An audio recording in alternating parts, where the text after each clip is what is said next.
ناظرین، بریک سے پہلے بات ہو رہی تھی ڈاکٹر رابعہ بشیر کے ساتھ خواتین کی صحت کے حوالے سے. آئیے بات چیت کا سلسلہ آگے بڑھائیں.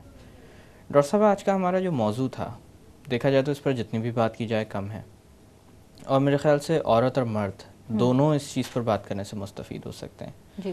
لیکن بدقسمتی سے وقت کی قید ہمیشہ موجود ہوتی ہے. تو پروگرام کے اختتام میں کچھ کہنا چاہیں گی آپ خواتین کی صحت کے حوالے سے بطور پیغام؟ پیغام صرف یہی ہوگا کہ جو جتنی بھی مائیں مجھے اس وقت سن رہی ہیں انہیں ہم یہی کہیں گے کہ اپنے بچوں کو بیلنس کھانا کھانے کی عادت ڈالیے. ہر چیز جو آپ کے گھر میں بنتی ہے، اللہ میاں نے اس کے اندر کچھ نہ کچھ وائٹامنس، نیوٹریشنز اور آپ کا پیار ڈالا ہوگا، وہ بچوں کو کھانے کی ضرور عادت ہونی چاہیے، سو دیٹ کہ وہی بچے جو بچپن میں تنگ نہیں کرتے وہ آگے جا کے پھر نہیں تنگ کرتے. جی.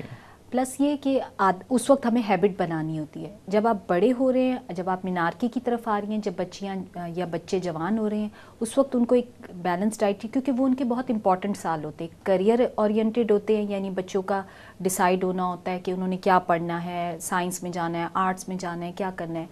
ایک طرح سے وہ بڑے ہو رہے ہوتے ہیں، ان کے ہارمونز چینج ہو رہے ہوتے ہیں، ٹین ایج گروپ میں جا رہے ہوتے ہیں. اس وقت ان کو وائٹامنز اپنے کمپلیٹ رکھنے چاہیے. جب شادیاں ہوتی ہیں بچیوں کی تو اس وقت ان کو اپنے وائٹامنس کمپلیٹ رکھیں. آپ دوسروں کے گھر جب جاتے ہیں، دوسروں کے گھر کی رونق بن کے جاتے ہیں، ان کو مزری نہ بنائیں، ان کے لیے بھی تکلیف دہ نہ بنائیں، خود کے لیے بھی تکلیف دہ نہ بنائیں.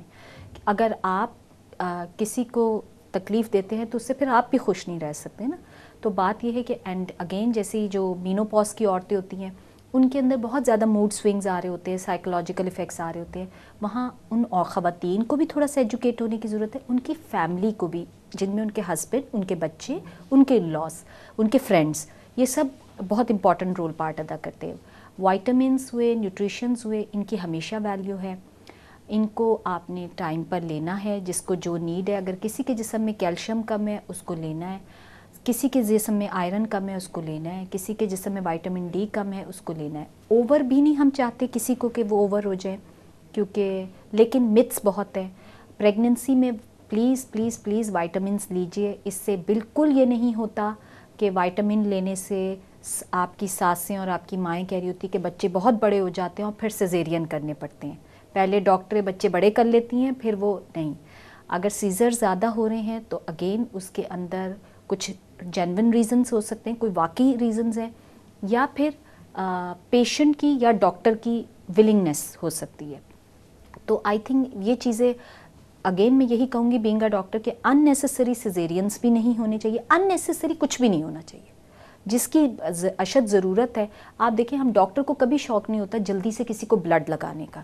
جی. اگر لیکن بلڈ کیوں لگایا جاتا ہے؟ Blood is a life saving treatment نا. کہ اگر کسی کا آپ ہمارے سامنے اس وقت پاکستان اتنی ساری چیزوں سے فیس کر رہا ہے، تو ڈینگی ہے، یعنی وہ مسائل سے، تھیلیسیمیا ہے، ہیموفیلیا ہے، تو جو بیسکس ہیں جو ہمارے ہاتھ میں ہیں، جی. Calcium, iron, folic acid, vitamin D, یہ 4 تو بیسکس ہے نا.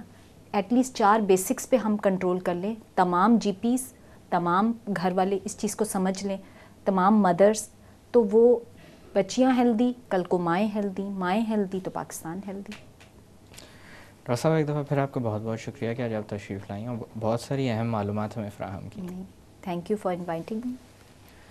ناظرین، پروگرام کے اختتام پہ جو بات میں آپ سے کرنا چاہوں گا وہ یہ ہے کہ جب اولاد کی ولادت ہو جاتی ہے تو اکثر و بیشتر عزیز و اقارب، شوہر، ماں خود بذات خود، ان سب کی توجہ بچے کی طرف شفٹ ہو جاتی ہے. اس شفٹنگ میں اکثر وہ ماں جو کچھ عرصے پہلے پریگننٹ تھی، جس کو سب توجہ سے دیکھا کرتے تھے، کہیں تنہا رہ جاتی ہے. اور ابھی 2 سال کا ایک ایسا فیز باقی ہوتا ہے جس کے اندر مدر کو بچے کو فیڈ کروانا ہوتا ہے. توجہ کی ضرورت یا توجہ میں جو تبدیلی آئی ہوتی ہے اس میں تھوڑی سی کشادگی کی ضرورت ہے کہ ہم اس ماں کا بھی خیال رکھیں جو بچے کو آگے دودھ پلائے گی، اس کی پرورش میں ایک بہت اہم کردار ادا کرے گی. دوسری بات یہ ہے کہ ایک دفعہ بچے کی ولادت کے بعد بھی کچھ ایسے معاملات ہیں جو پیش آ سکتے ہیں، جیسے ڈپریشن وغیرہ نئی ماؤں کے اندر بہت عام ہیں.